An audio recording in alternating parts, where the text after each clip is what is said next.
Hi there, it's Danielle from Pause Global, and today I wanted to talk to you about gratitude and to give you a journal prompt that will help you to come back to gratitude. So, why is gratitude important? Well, when I am coaching people, what I notice is that there are often very subtle and not so subtle ways in which our busy minds can be critical on ourselves.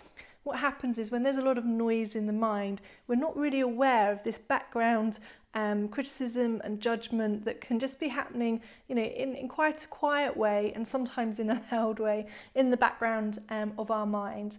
So as you begin to slow a busy mind down, as you start to connect to yourself on the inner world, you may start to hear these thoughts more clearly. That can often happen. And you may be a little bit surprised at some of what you hear in that inner dialogue in your mind. And so one of the things we want to be able to do is to counterbalance the criticism and to come back to a place of truth inside of us. And gratitude is what allows us to do that. It's not the only thing, actually. I would say that there's a triangle with 3 points, as a triangle would have, which is compassion, kindness, and gratitude. And I think they're all very complementary to each other. In fact, I run a retreat in Bali, and when we go to a particular ceremony where there's a local Balinese priest, they remind us to have kind thoughts and kind words and kind deeds.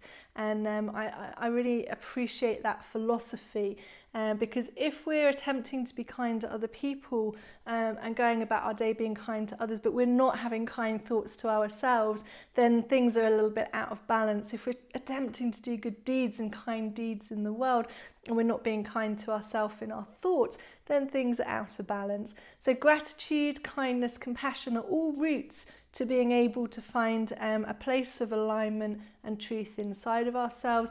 And when we do that, then we can flow more easily with life. We don't have to fight against ourselves and fight against life.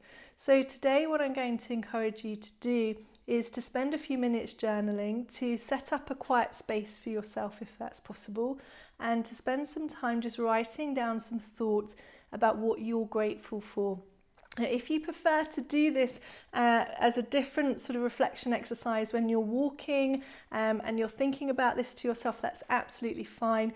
If you prefer to do it speaking into your smartphone, that's also fine. But I think there is something rather lovely about taking a pen or a pencil and having paper and actually connecting with yourself through the written word on the page. So I'd really encourage you, if you can, to take that approach of stillness. But we know that different people like to do this exercise in different ways. So ultimately, it's what works best for you. So if you're going to do it in a written form, then I would say get yourself into a nice, quiet, comfortable place for a few minutes.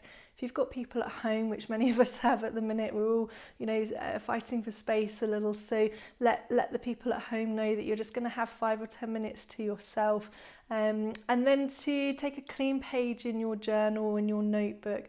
And at the top of your page, I want you to simply write, I am grateful for.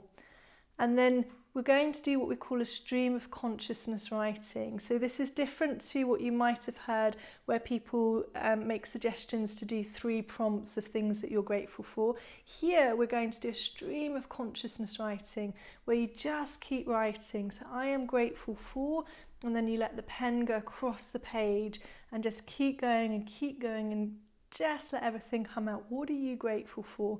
And if it's something like your health, as an example, which that's something to really be grateful for, isn't it?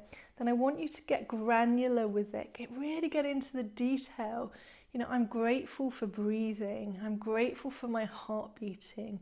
Grateful for my lungs working. So just allow yourself to really get into the detail of what you're grateful for, and then keep going. Go again. If you're grateful for the day turning into night and night turning into day, then write about that and everything that you're grateful for in terms of the seasons and the cyclical nature of life, that nothing's permanent, and just see what you discover as you write about what you're grateful for. And so I would encourage you to keep going for as long as you can with that exercise. So if at any point you reach a point where you stop, then just take a pause and then come back. I am grateful for, and let yourself expand. There's so much to be grateful for. So keep going and keep going. And actually, you should never really run out of things to write here, but at some point you'll want to stop, and that's absolutely fine. So you can hear it's a slightly different approach to the idea of writing down 3 things that you're grateful for.